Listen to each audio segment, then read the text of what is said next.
Boa noite. Um versículo muito conhecido no meio evangélico, no meio dos pregadores, no meio do povo de Deus é: o ladrão vem somente para roubar, matar e destruir. Eu vim para que tenham vida e a tenham em abundância. Na busca do significado deste versículo, da realidade da vida das pessoas em relação a este versículo, descobre-se muitas coisas no aspecto de vida, particularmente vida profissional, que precisam ser considerados e precisam ser analisados. Essa semana eu recebi pelo Facebook um comentário de uma pessoa do nosso círculo de amizade em que ela dizia o seguinte: sinto-me como se estivesse fazendo muito, porém não o suficiente. Em outras palavras, estou trabalhando demais e percebo que ainda é pouco. Anteriormente a este período, nós tínhamos o bom hábito, um bom número de pessoas, pelo menos, de, ao chegar do trabalho, deixar o trabalho na porta e entrar em casa e viver a sua vida familiar, viver o restante, ou melhor, iniciar a sua vida fora do trabalho. Mas agora, com essa necessidade de home office, em que milhões e milhões de pessoas passaram a trabalhar remotamente, ficou a pergunta: como eu posso deixar o trabalho na porta se eu nem saí pela porta para trabalhar, eu estou dentro de casa? Então fica uma dificuldade para as pessoas de definirem quanto tempo vão trabalhar, o que é razoável, o que é honesto, o que é justo, como convencer os superiores de que estão trabalhando o suficiente. E isso tem levado pessoas a estresse, a estarem esgotadas, e até a famosa, conhecida mais nos nossos dias, síndrome do burnout. Esse burnout foi detectado e definido inicialmente lá pelos anos de 1974 e mais nos nossos dias tem sido muito comum entre algumas classes, especialmente de trabalhadores, por causa do estresse a que estão submetidos. Enfim, fica difícil para a pessoa definir esses limites saudáveis e começam a misturar hora noturna com hora diurna, final de semana com dia de semana, porque não encontram com facilidade os seus limites. E a maneira de lidar contra esse estresse, particularmente prevenindo o burnout, já que estamos falando disso, né, seria exatamente deixar aquele trabalho na porta de casa de uma outra maneira. Então, os especialistas, os conselheiros, entre outras coisas, sugerem e aconselham a manter os limites físicos e sociais. Então, não importando a forma que eu estou trabalhando, eu devo manter os meus limites físicos e sociais como outrora. Devo manter os meus limites sobre como eu uso o meu tempo, sobre o uso do tempo e saber controlar este tempo. Então, mais do que nunca ficaram importantes essas palestras de administração do tempo e coisas semelhantes. E terceiro conselho que é dado é concentrar-se no trabalho, mas no seu trabalho mais importante, não permitir que você vá se diluindo em outras coisas secundárias, concentrar-se no mais importante. Então essa síndrome do burnout é um desgaste muito profundo que prejudica os aspectos físicos e emocionais de uma pessoa, levando a um esgotamento, por assim dizer, profissional. Mas não é a mesma coisa que depressão e estresse, é algo bem mais profundo, né? É parecido com depressão porque os sintomas são similares, mas o estresse é ocasionado por uma resposta física, psicológica a tudo que a pessoa sente, como cobranças, pressão excessiva, e ocorre quando uma pessoa está sobrecarregada. Por exemplo, um atleta, quando tem uma prova pela frente, ele vai se dedicar intensamente e ele vai sair daquilo esgotado, mas em seguida ele vai descansar e vai voltar à sua normalidade. Quando a pessoa entra nisso que pode ser caracterizado como síndrome do burnout, essa questão da sobrecarga existe como uma continuidade e ela não sai, ela continua, e a pessoa pode então entrar nesse estresse contínuo, que seria a caracterização dessa síndrome do burnout.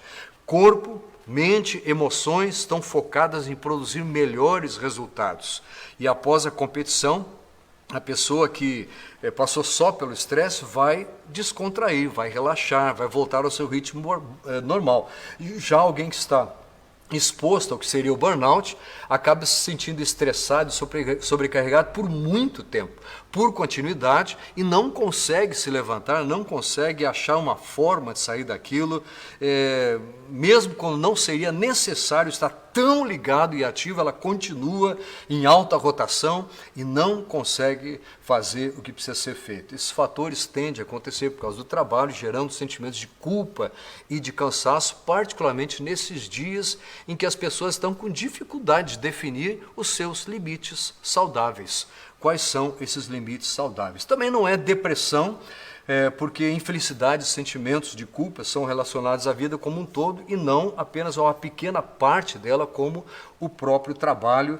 Então é algo bem especial, muito específico, está caracterizado, está codificado no CID, na Classificação Estatística Internacional de Doenças, lá no grupo 5, enfim, atinge pessoas cuja vida profissional e pessoal são muito atribuladas, em especial as que levam jornadas duplas, gente que trabalha durante o dia, durante a noite e tal, né? É aquele pessoal que se chama de workaholic, que não sabe os seus limites, vai trabalhando e vai trabalhando.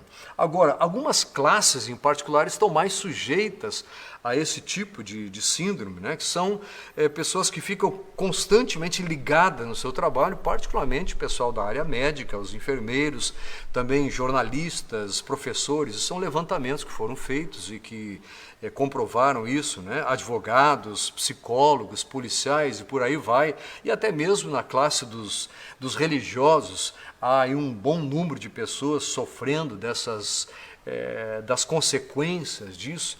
E aí a gente vai para esse versículo que eu acabei de mencionar, João 10:10, o ladrão vem para roubar, matar e destruir, somente para isso. E eu vim, Jesus fala, para que tenham vida e a tenham em abundância. Nessa palavra abundância, a Bíblia inclui algo que excede o normal, excede o esperado. Curiosamente, é exatamente o contrário do que nós estamos vendo em relação ao trabalho. As pessoas estão se excedendo, estão indo além do que deveriam, e isso não é por um tempo curto. Aquilo vai se estendendo e entra numa competição e parece que não sabem mais quando parar. Quando Jesus disse, eu vim para que tenham vida em abundância e não estresse em abundância. Então ele veio trazer algo que vai além, algo que excede, algo que vai além da nossa necessidade, que está acima do que a gente imaginaria como necessário, como normal. Ele adiciona essas coisas à nossa vida, enfim, com abundância. Ele surpreende a todos nós com a quantidade trazida de bênçãos sobre a nossa vida, de vida caracterizada pelo que a Bíblia fala do que é vida na ótica do nosso Deus e o que Deus tem feito. E há muitos textos bíblicos que falam sobre este assunto e eu gostaria de meditar com você sobre alguns destes textos, começando pela segunda carta de Paulo aos Coríntios, capítulo 5, versículo 14, que Paulo escreve o seguinte: pois o amor de Cristo nos constrange, julgando nós isto: um morreu por todos, logo todos morreram. E ele morreu por todos para que os que vivem não vivam mais para si mesmos, mas para aquele que por eles morreu e ressuscitou. Paulo tem um ensinamento profundo, um esclarecimento daquilo que Jesus já tinha ensinado, de que vida verdadeira nós começamos a descobrir quando vivemos focados, voltados para o Senhor. Não é abandonarmos o nosso trabalho, não é deixarmos de lado aquilo que nos estressava, mas é entendermos que aquilo que nós fazemos, nós o fazemos para o Senhor, porque é como se Ele estivesse fazendo através de nós. E ele diz aqui, olha, sempre você vai encontrar esses relacionamentos das palavras morte e vida andam junto. Não tem sentido falar em morte se não há vida. Não tem sentido em falar em vida se não existe a morte, porque senão seria contínuo, seria um termo sem significado, passa a ter significado exatamente quando a gente contrasta essas duas palavras. E a Bíblia diz aqui que ele morreu por todos, para que todos possam viver a vida dele aqui. Assim que nós, daqui por diante, a ninguém conhecemos segundo a carne. E se antes conhecemos Cristo segundo a carne, já agora não o conhecemos deste modo. E assim, se alguém está em Cristo, é nova criatura.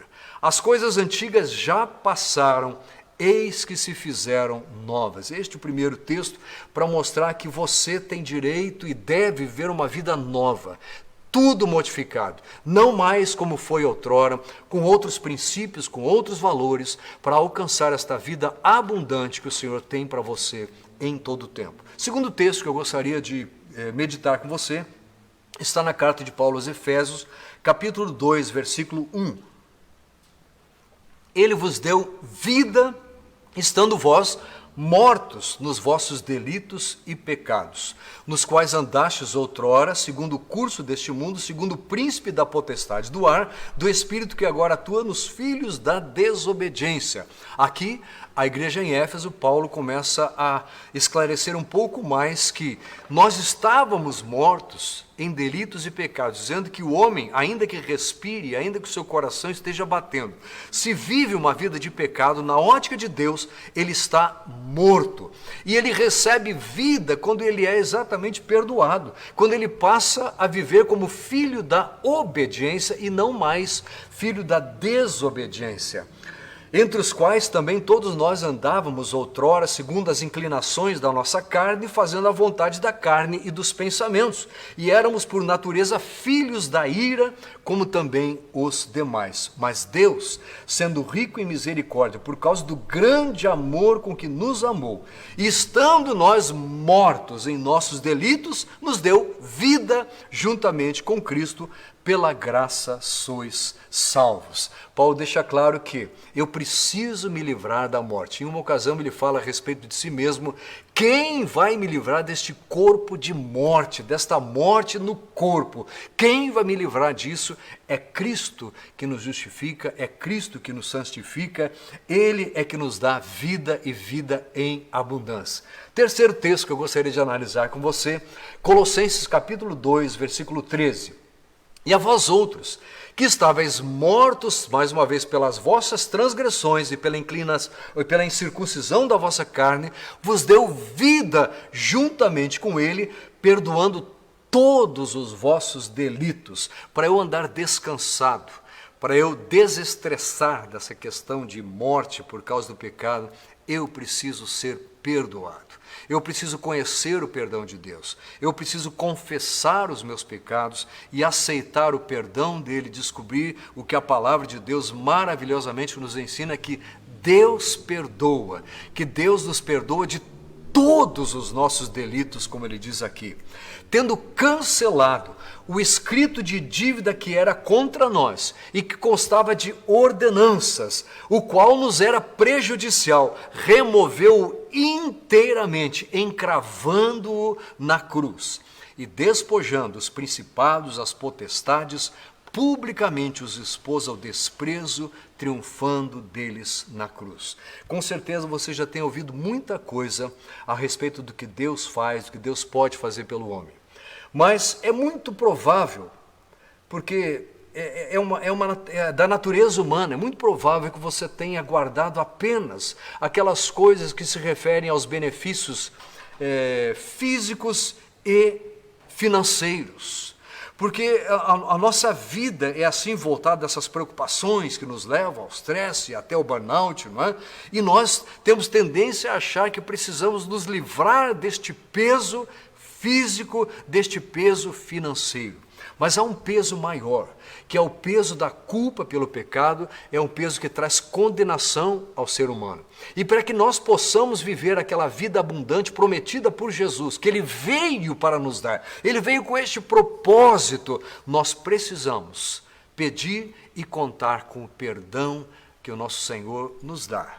Pelo amor de Deus, o Senhor Jesus se entregou a si mesmo pelos nossos pecados. A Bíblia diz que Ele morreu por causa dos nossos pecados e ressuscitou para a nossa justificação. Você pode andar justificado, livre deste peso. Talvez você esteja confundindo as lutas do dia a dia, as necessidades, as dificuldades, a falta de tempo com algo que lá no fundo está causando um nível de estresse muito mais alto, que é exatamente esta culpa que vem por não ter tratado das questões espirituais que você precisa tratar com Deus. Meu convite para você esta noite é para orar comigo, e entregar a sua vida nas mãos do Senhor. Paulo diz que quem confessa com a sua própria boca Jesus como Senhor e crê no seu coração que Ele é aquele que Deus ressuscitou dentre os mortos, vai ser salvo, perdoado, purificado, vai ser justificado dos seus pecados e vai poder viver esta vida abundante que o Senhor dá. Eu quero orar por essa vida abundante para você. E quero ler um último versículo, que é o que Paulo escreve à igreja dos Gálatas, a Galácia, em que ele diz: logo já não sou eu quem vive, mas Cristo vive em mim. E este viver que agora tenho na carne, vivo pela fé no Filho de Deus, que me amou e a si mesmo se entregou por mim. Ele se entregou por você. Ele te dá vida, e esta vida não é só espiritual. Talvez você esteja aí sendo ensinado erradamente que é algo que é só no seu íntimo, mas que no dia a dia as lutas continuam. Ele diz: eu vivo na carne este viver que o Senhor me dá. Eu sinto isso no meu dia a dia, isso entra em cada célula do meu corpo, porque já não sou eu quem vive, mas Cristo vive em mim. Que você possa viver esta realidade na sua vida, que o seu lar, que a sua casa possa viver isso. E eu gostaria de orar por isso com você. Vou orar também sugerindo uma oração que você faça de entrega. Acompanhe a oração comigo, dizendo o seguinte: amado Pai Celestial, eu coloco a minha vida em Tuas mãos e quero dizer que Jesus é o Senhor da minha vida. Quero provar, Senhor, esta vida abundante que Tu estás prometendo na Tua palavra. Eu quero, Senhor, me desestressar e quero estar longe destes riscos de problemas psicológicos que tanta gente já está enfrentando por causa desse período para o qual nós não estávamos preparados. Senhor, todos nós que somos do Teu povo, agradecemos porque o Senhor tem livrado a todos nós, a nossa mente, nossos corações e mentes, a Tua paz tem guardado, Senhor, as nossas mentes e corações em Cristo Jesus, e nós Te louvamos por isso. E pedimos agora, continua, Senhor, dirigindo cada passo que damos, continua guardando-nos, livrando-nos do mal, livrando-nos dos perigos de uma mente e de um coração não resolvidos. Em nome de Jesus. Amém. Obrigado pela sua companhia nessa transmissão. Esteja conosco, acompanhe-nos sempre no Facebook, no YouTube e no Instagram. Acompanhe-nos, siga-nos, curta as mensagens, passe adiante. É uma excelente maneira de você também evangelizar e volte a estar conosco. Deus o abençoe, uma boa semana, até o nosso próximo encontro. Obrigado.